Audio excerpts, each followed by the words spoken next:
이제 국내 주식시장은 투기판으로 변질돼가고 있다고. 26년도 상반기에만 코스피가 125% 상승했고 실제로 매달 평균 30만 개에서 50만 개의 주식 계좌가 개설되고 있고, 주식을 안 하면은 바보 취급받는 분위기니까 너도 나도 다 똑같이 불나방처럼 기세 있게 뛰어들고 있다고. 하지만 그 고작 6개월이라는 짧은 시간 동안 30번의 사이드카가 발동됐고, 최근 한 달 동안은 사이드카가 10번이나 나왔어. 개인들이 절대 버틸 수 없는 말도 안 되는 변동성이 나오고 있는 거고, 더군다나 신용융자를 37조나 찍었고 환율은 1,500원 밑으로 빠질 기미도 보이질 않아. 이 말은 코스피 시총의 33%를 차지하고 있는 외인 매도 물량을 비롯한 많은 자금들이 다음 가성비 있는 시장으로 흘러 들어갈 준비를 하고 있다는 뜻이야. 지금의 나는 점점 내 생각에 확신을 가지고 있어. 우려했던 상승들이 현실이 돼가고 있거든. 자, 오늘은 내가 현재 주식시장을 투기판으로 볼 수밖에 없는 이유, 그리고 이 변동성 지옥에서 우리가 살아남을 수 있는 3가지 생존 공식을 이야기해보려고 해.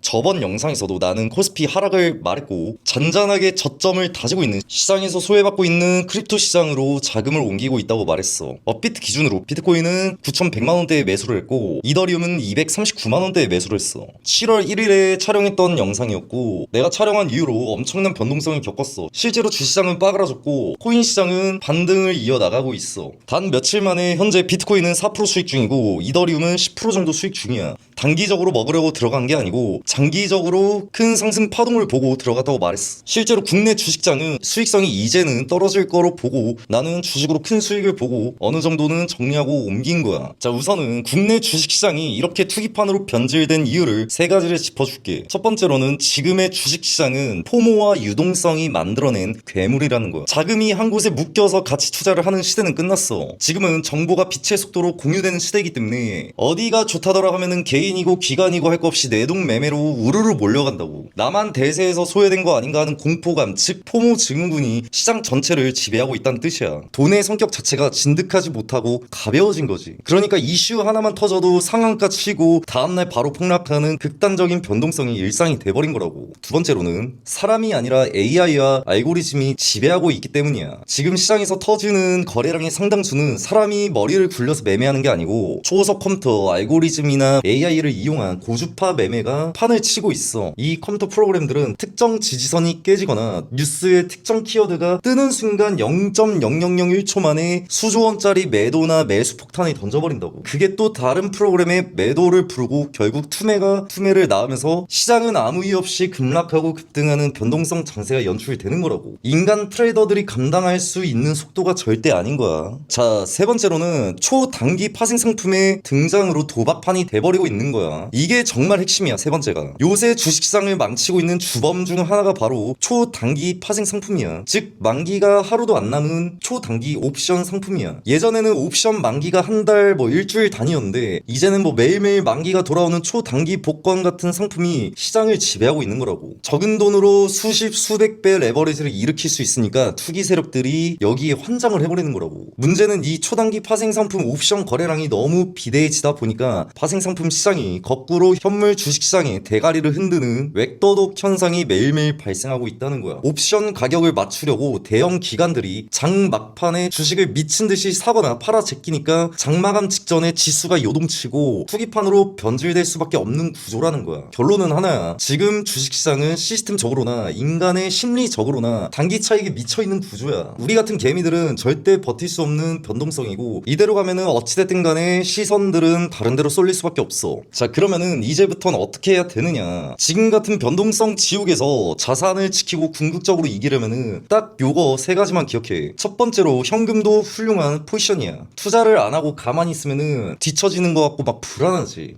지금처럼 위아래로 미쳐 날뛰는 장세에서는 현금을 쥐고 있는 것 자체가 상위 10%의 수익률을 내는 거나 마찬가지인 거야. 남들은 매일매일 마이너스 10% 20%씩 계좌가 높고 있을 때 우리들은 원금을 지키고 있으면은 나중에 진짜 기회가 왔을 때 남들보다 몇 보를 앞서서 출발하는 거라고. 지금은 총알을 아끼고 현금 비중을 최소 50% 이상은 유지하는 게 좋아. 실제로 나도 비트 이더는 50% 비중은 넣어놓고 나머지 50% 비중은 현금으로 보유하고 있어. 나머지는 현금인 거라고. 두 번째로는 시장의 시차를 이용해야 돼. 돼. 무조건 기억해야 돼. 시장의 거대 자금들은 한순간에 증발되지를 않아. 단지 다른 정착지로 이동하는 과정에서 시차가 발생하는 것 뿐이라고. 국장이 박살나고 시장이 흔들린다고 해서 일희일비할 필요가 없어. 대형 자금들이 주식시장에서 빠져나와서 다음으로 기어 들어갈 길목이 어디일지 좀 더 넓게 봐야 된다고. 모두가 공포에 질려있을 때 그 거대 자금이 어디로 갈지 미리미리 보고 선점해야 된다는 거지. 과열된 시장이 아니고 소외된 시장을 봐라. 움직이는 시차가 있을 것이다. 자, 세 번째로는 수익률이 아니라 손익비에 걸어야 돼. 나는 이번에 몇백 퍼센트 먹을 거야 하고 수익률에 눈 돌아간 애들은 100% 깡통 차는 거야. 변동성이 미쳐 날뛸 때는 손익비를 무조건 따져야 돼. 내가 여기서 진입했을 때 이르면은 마이너스 5%지만은 먹으면 최소 30% 이상 가져갈 수 있는 자리인가. 즉 내가 틀렸을 때 치러야 할 대가는 최소한으로 줄이고 내 생각이 맞았을 때 가져갈 파이는 극대화할 수 있는 타점인가. 이것만 계산하고 기계적으로 들어가야 되는 거야. 내 계좌를 지키는 거는 절대로 화려한 수익률이 아니고 철저하게 계산된 손익비로 초점을 맞춰야 되는 거야. 자, 오늘 내용을 정리하자면은 국내 주식장이 투기판으로 변질된 이유를 말해줬고 그 변질된 변동성이 확대된 이런 시장에서는 어떻게 살아남아야 되는지 방법을 말해줬어. 내가 말로 아무리 떠들어봤자 실제로 내가 말한 대로 움직이거나 실전에 옮기는 거는 많이 힘들 거야. 이미 도파민에 너무나 절여진 상태인 거는 나도 알고 있고 나도 정말 그랬었고 내가 예전부터 올린 영상들로 그리고 앞으로도 올리는 영상들로 지금까지 너희들이 쌓아둔 나쁜 버릇들을